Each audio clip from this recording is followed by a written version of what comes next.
Ya, dari basicnya sedikit.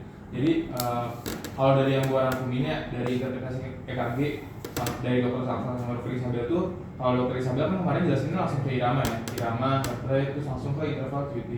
Nah tapi kalau dokter Saksa itu beda jelasinnya dari awal, dari cek identitas dulu. Jadi ntar kalian pas OS itu kayak izin ke dokternya, izin dok saya izin membacakan identitas dari pasien yang akan saya bacakan identitas EKG-nya itu dengan Tuan B usia 20 tahun, lalu jenis kelaminnya laki-laki. Nah disitu kita bacain, baru kita ke ini yang kalibrasinya tahu kan yang di bawah itu loh, yang di bawahnya kalau tahu. Habis itu ke ritmenya dia reguler apa, ritmenya dia sinus atau tidak sinus, jadi bukan asinus ya, tidak sinus. Nah tidak sinus itu kan bisa aritmia kan, atau jenis lainnya kan. Nah kalau udah ritmenya tuh kita cek dia tuh reguler apa enggak. Habis itu langsung ke heart rate. Tapi kalian udah tahu semua rumusnya, udah semua rumus maksudnya. Jadi kan ada yang buat rumus reguler sama irregular kan. Kalau yang irregular pakai 30 kotak besar ya. Nah kalau yang irregular tuh dia pakai rumus yang ntar kalian yang kayak gini nih. Kalian hitung 30 kotak besar, terus kalian hitung RR-nya berapa, ada berapa R di situ nih. Kalau yang rate terus, habis itu baru ke aksis sudah aman semua. Kan kalau yang lead 1 tuh dia positif ke mana? Kalau aksis ke bawah, lead 1 kiri ya, berarti bilangnya kiri jantung ya, jangan bilang kanan. Kan kalau di sini kan kanan yang kelihatannya, tapi bilangnya kiri jantung tuh. Terus habis itu kalau lead 2 dia ke arah kanan bawah positifnya, atau ke kiri bawah, terus kalau 3 kanan bawah, terus dan seterusnya aman. Terus habis itu aksis, terus D-wave ntar kalian ada di dalam normalnya, PR interval, QRS kompleks, SS segment, D-wave, QT interval. Dan kalau dokter Saksa tuh jelasinnya ada perbandingan EKG sebelumnya dan sesudahnya. Jadi kan EKG dia ini kan progres kan, jadi dia ada nilai normalnya juga. Udah. Oke. Nah itu baru kesimpulan itu berupa diagnosis. Jadi diagnosis dari si EKG itu apa? Misalnya dia atrial fibrillasi kah, dia TOF kah. Oke. Nah habis itu kalau udah semua ini di sini ada kayak nilai normalnya berdasarkan checklist. Kita kan ngikutin checklist kan. Walaupun kemarin ada yang beda sedikit dari dokter Isabel. Nah di sini kan kayak lebarnya udah kayak dia kurang dari 3 kotak kecil. Kalau P-wave itu dia tingginya kurang 3 kotak kecil. Kalau misalnya dia abnormal, kayak misalnya P-nya memanjang ke atas, itu kayak P-nya lebih tinggi itu dia adalah P pulmonal. Kalau misalnya P-nya melebar ke samping itu P mitral gitu.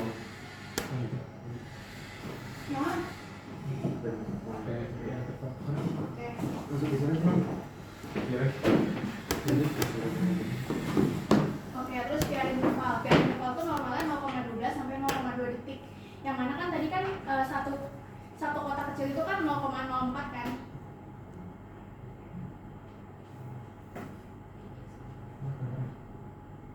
Ini kan 0,04 detik ini kan. Nah jadinya kalau misalnya 3 kotak kecil berarti itu 0,04 dikali 3 atau sama dengan 0,12.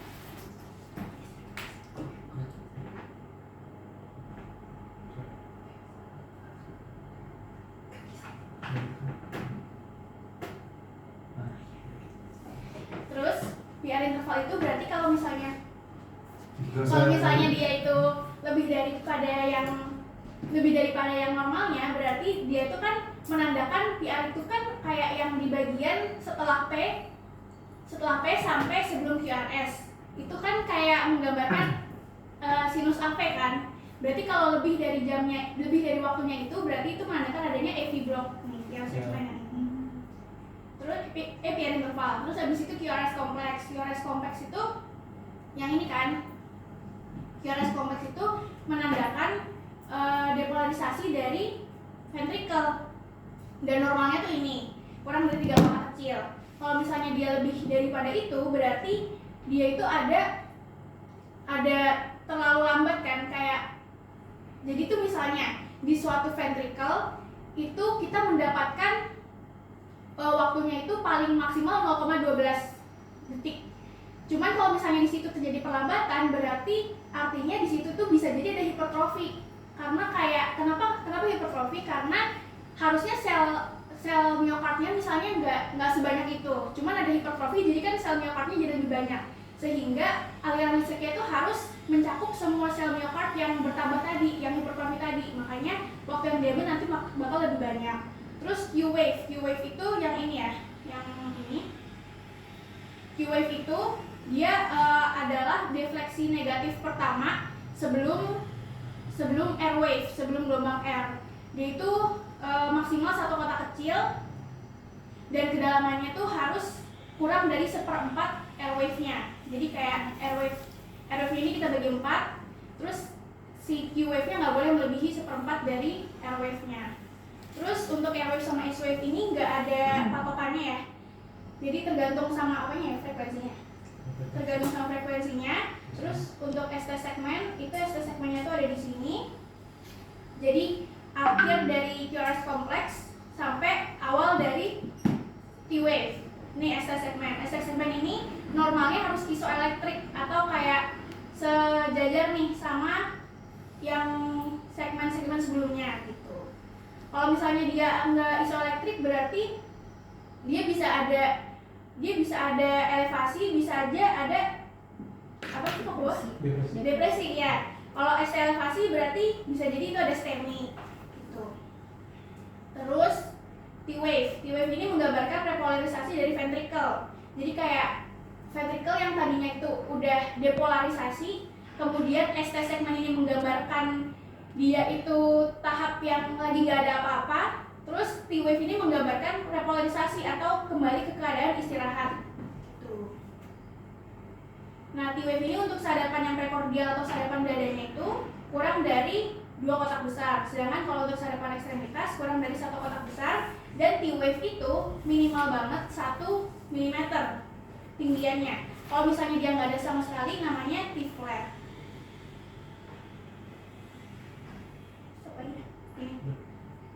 Kayaknya mana?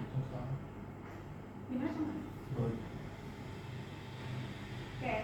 Nah ini contohnya. Coba ya drawingnya. Oke. Jadi kalau kita lihat di sini, kalau kita tuh kenapa harus melihatnya L2 sama AVF?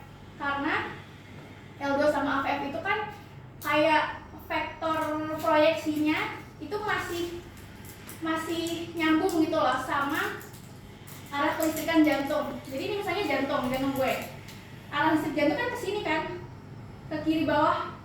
Nah, terus kalau L1 itu L1, L2, L3 yang segitiga Eindhoven itu, L1 mengarah ke sana, L2 mengarah ke sini, L3 mengarah ke sini. Nah, dibandingkan dengan ketiga garis tadi yang paling masuk untuk menggambarkan arah listrik jantung yang begini itu adalah L1 kan. Karena kalau L3 malah kelainan arah. Terus kalau L2 dia nggak mencakup posisi arah listrik jantung yang ada di sini. Jadinya kita ngambilnya ke L1-nya. Terus untuk AVF itu kan yang bentuknya itu kayak gini nih. Jadi kayak gini kan. Ini AVR, ini AVL, yang ke bawah ini AVF. Nah, di antara ketiga ini yang paling masuk untuk menggambarkan arah listrik jantung itu si AVF. Karena AVR itu kan arah listrik jantung ke sana. AVR malah ngarah ke sana. Kalau AVL malah ke sana. Berarti yang paling masuk itu si AVF gitu kan. Jadi kita lihatnya di lead 1 sama AVF. Terus di sini kita bisa lihat nanti tuh kita harus berurutan. Kalau dari checklist apa dari checklist? Kalau dari checklist itu kan kita ngecek dulu gelombang P-nya nih. Kita lihat nih di gambar ini, coba. Gelombang P-nya nggak ada ya. Terus habis gelombang P, gelombang R. Gelombang Q. Gelombang Q-nya nggak ada. Cuman sebenarnya gelombang Q itu kalau nggak ada nggak apa-apa juga. Terus gelombang R ini ada ya. Oke. Terus S juga nggak ada ya di sini. Habis itu T-nya nggak ada nih. Terus tadi di gambaran P-nya kan harusnya P ada di sini kan. Tapi ini nggak ada dan bentuknya malah kayak nggak jelas. Nah ini condong ke fibrilasi. Dan kalau P tadi kan itu menggambarkan aktivitas atrium. Berarti ini kemungkinan ini mungkin yang fibrilasi ini atriumnya. Terus tadi setelah T kita lihat U, T-nya nggak ada, U-nya juga nggak ada, tapi U kalau nggak ada nggak apa-apa. Terus kita lihat interval PR-nya nggak bisa ditentukan karena P-nya pun nggak ada. Terus interval QT-nya juga nggak bisa ditentukan karena T-nya nggak ada. Terus abis itu titik J. Titik J-nya juga agak susah ya untuk ditentukan karena harusnya titik J itu kan akhir dari QRS kompleks. Terus di sini ST segmennya juga dia masih isoelektrik sih ST segmennya. Nah berarti kesan dari EKG ini adalah atrial fibrilasi. Iya. Yang itu QRS-nya monitor Itu masih di bawah 3. Masih. oh jadi Ntar dihitung spesifik aja kayak berapa kotaknya. Kotaknya enggak kan? Ya sih, tapi gimana? Di sini juga nggak lihat. Oh ya? Jadi kan kita bisa kira-kira ini. Jadi kan ini kan ada satu kotak kecil itu, satu kotak besar itu kan ada 5 kotak kecil. Jadi kan ini tuh nggak sampai setengahnya gitu.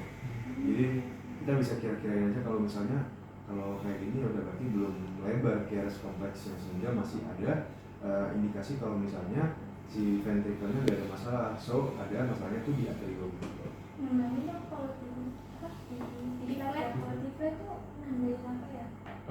Hipokalemia. Hipokalemia. Hipokalemia atau kekurangan kalium ya? Kan kalau misalnya reportasi kan dia butuh kalium kan. Nah kalau misalnya tifat berarti dia hipokalemia. Jadi indikasi banget klinisnya gitu. Kalau yang itu Titol. Berarti Hipokalemia. Terus tadi udah kita bagian-bagiannya. Bagus banget nih.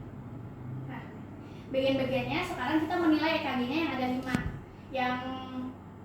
Yang apa frekuensi atau rate-nya, denyutnya itu berapa, terus abis itu I-nya itu apa ya? Bentar. Irama yang sinus atau tidak sinus. Terus yang ketiga itu aksisnya. Terus yang keempat tanda-tanda hipertrofi, sama yang kelima tanda-tanda infark atau iskemi. Nah terus kita lihat dulu kan frekuensinya. Di sini tuh agak irregular gak sih? Irregular kan? Jadi kita lihat jaraknya ini. Iya nih Berapa kotak besar? kayak ini sama ini sih mirip, cuman tiba-tiba sama ini jauh. Irregular.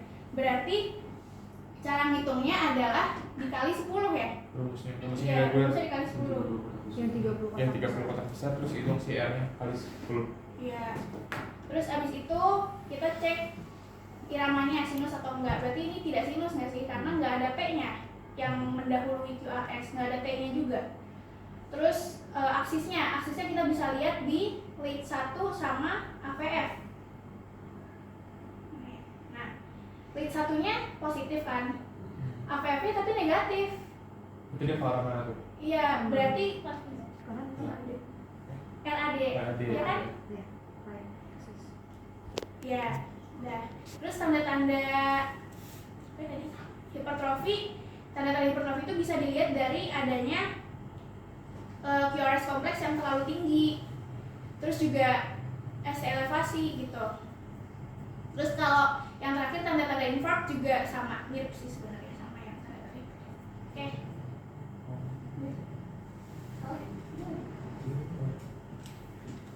negatif kalau ada Iya negatif LD berarti. APF Negatif negatif. apa sih? Oh iya LAD, sorry. Iya LAD. Oke. Jadi kan buat link satunya kita positif. Satu nih dia kan oke, dari gambarnya kita bisa lihat kalau misalnya dia ngarahnya ke sebelah kanan, tapi di jantung itu dia ngarahnya ke sebelah kiri jantung. Oke, karena dia berkebalikan sama kita kan dari gambar sini. Ini kita posisiin kayak kita lagi ngadep kayak gini, gitu. Jadi gara-gara kesini itu berarti ke sebelah kiri jantung. Terus kalau misalnya AVF-nya dilihat defleksi dari QRS kompleks itu ke bawah, dia defleksi negatif, maka dia ngarahnya ke sebelah sini kan. Oke. Jadi tapi kita masih belum tahu itu antara dia LAD ataupun dia normal axis, karena normal axis masih sampai di 30 tadi. Jadi kita perlu ukur si AVR-nya sama 2 gitu. Tapi nanti ditemukan gara-gara si apa ya? Si ini kan dari sini sama si sini kan. Terus kalau misalnya duanya negatif, berarti dia resiko negatif berarti dia LAD kan. Terus kalau misalnya dia resikonya positif berarti dia normal axis gitu. Oke, apa? Kayak begitu soalnya ya guys. berarti tadi normal axis ya? Enggak, itu udah Oh, udah trik 2-nya negatif. iya. AVF AVF-nya negatif. T-nya Oh, ada ada. atau P-nya yang itu nggak ada? biasanya negatif kan? Kenapa? Kalau itu Kalau ini berarti T-nya yang nggak ada atau P-nya yang nggak ada? Ini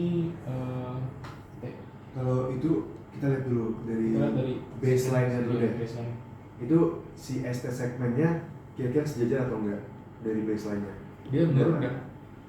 Dia berarti ada ST depresi. ST depresi. Lihat nggak? ST depresinya. ini nih. Ada jadinya. Ini saya depresi kan ya? Ya ST depresi kan dia nih. Ini kan si isoelektriknya nih. Oh. Karena dia menurun kan. Nah ini tuh J point, jadi J point itu setelah si S-nya kelihatan titiknya beda kan, kayak menurun gitu kan. Nah berarti dia sudah depresi gitu. Kita pokoknya lihatnya dari si ini isoelektriknya gitu loh, dari si isoelektrik yang sebelum QRS-nya. Kalau misalnya dia menurun berarti Berarti kalau ini dia belum. Itu kasus berapa dia sebenarnya? Atrial fibrillasi yang kasus 4 itu kayak Kasus 4 ini kan? gimana cara apa ya? Itu kita kalau atrial fibrillasi kita emang nggak bisa nentuin P wave-nya gara-gara P wave-nya digantiin sama F wave atau fibrillation wave. Gitu. Jadi kalau buat kasus yang atrial fibrillation itu P wave itu kayak cuma getar-getar kayak gitu doang loh. Jadi kayak nggak bakal bisa deteksi. Jadi emang Ada ada. gelombang. ya Iya. ada ataupun kayak susah dilihatin gitu. Oke. Jadi kita langsung aja udah waktu ketik lagi terus apa? Nah terus kalau ini udah aman nanti atau yang udah aman. Oke, terus kita yang soal selanjutnya ini kita lihat dari P-nya dulu. Ini P-nya kelihatan kayak ke atas kan, ke atas kan, berarti dia otomatis P apa? Kalau lebih tinggi itu pulmoner. Kalau misalnya dia kayak M gitu, baru P mitral. Terus P pulmoner gangguannya di mana? Di kanan. Atrium dextra. Nah ini P mitral nih, kelihatan kan kayak M kan? Ya kan kayak ada dua P gitu kan, yang itu P mitral gitu. Terus abis itu Boleh tolong tadi nggak? Ini kan lihat nih, lihat satunya berarti dia defleksinya negatif, lihat satu negatif berarti ke sebelah sini gambar tadi, terus juga lihat AVF-nya sekarang. AVF-nya dia positif, AVF-nya positif berarti dia ke sini, terus dia ke situ, berarti dia nunjukin kalau dia bisa nunjuk ke right axis deviation, ditambah lagi di bagian ini ada P pulmonal, berarti dia ada hipertrofi di atrium dextra. Nah, kita nggak cuma bisa melihat lead satu aja buat atrium dextra itu berarti kita lihat juga di lead V1 V2-nya gitu, gara-gara elektrodanya ngarahnya ke sana juga gitu. Jadi kita lihat lead temennya gitu. Udah, itu kayak gitu aja. Kita lihat yang mana aja yang abnormal. Sekarang kalau yang ini ada yang abnormal nggak kira-kira guys? Coba kalian lihat dulu. Ini apa gelombang apa nih? QRS kompleks kan? Iya kan? Nah, terus kalau yang ini QRS kompleks juga kan? Kalau ini apa? tiba-tiba kayak aneh gitu untuk Aneh gitu. Nggak pernah ada nih QRS kayak gini. Teman-temannya nggak ada yang kayak gitu. Yang kayak gini. Itu berarti itu ada ectopic foci activation di jantung tersebut. Nandain ada abnormalitas dari electrophysiological processes yang ada di jantungnya tadi, sehingga berarti ini ada impuls prematur yang dibikin sama si jantungnya. Nah, berarti gara-gara ini dia lebar-lebar juga, berarti indikasi adanya premature ventricular contraction atau VPC. PVC itu gelombang PVC. Di sini ada checklist juga, jadi gambarnya kalau bisa kalian hafalin di gambar checklist itu banyak banget ya. Jadi diagnosisnya apa, jadi takutnya kan keluar tiba-tiba kan, jadi usahain kalian bisa baca aja. Nah terus ini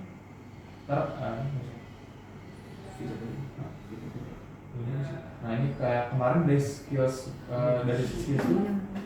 tuh mostly gue dapetnya kayak gambar kayak gini, kayak 3 gambar kayak gini. Dan ini kan udah kayak ini kan kelihatan dia kayak iramanya ini kan kayak apa, QRS melebar kan, QRS melebar kan, berarti dia VTEC kan, berarti vertikal dan kaki berarti ada masalah di vertikal. Dan ini juga sama, jadi gue dapet gambar tuh mirip semua, itu vertikal kaki juga kan, dia QRS melebar dan dia jaraknya cepet banget. Nah terus sama ini juga dapetnya sama lagi, kayak dia vertikal kaki lagi. Jadi nggak tahu kenapa pas skill kemarin dapetnya banyak banget yang sama-sama kayak gini vertikal kaki. Jadi takutnya kan keluar, jadi kalian apa ini gambar kayak gini berarti apa nih gitu. Dia kalian lihat dari QRS konteksnya, terus kalian lihat iramanya dia cepet banget kan, berarti dia takikardi. Kalau fibrilasi itu dia gimana? Bedain sama ventricular tachycardia. Kalau fibrilasi setahu gue dia nggak selebar-lebar ini. Ya dia QRS sempit. Iya. Oh, sempit. Vibrasi, apa vibrasi? Ada vibrasi di kayak Oh, ventricle, Vibrasi. oh ventricle vibrasi. kalau ventricular fibrillasi itu ada bentuk yang khas gitu apa ya kayak gerigi gitu apa sih iya kan Bisa konfigurasi yang begini. benar-benar ngacak doang gitu antara bisa gambarnya ya. Ini beda potong. Oke, Lu juga ya? bisa. Tadi sih ada.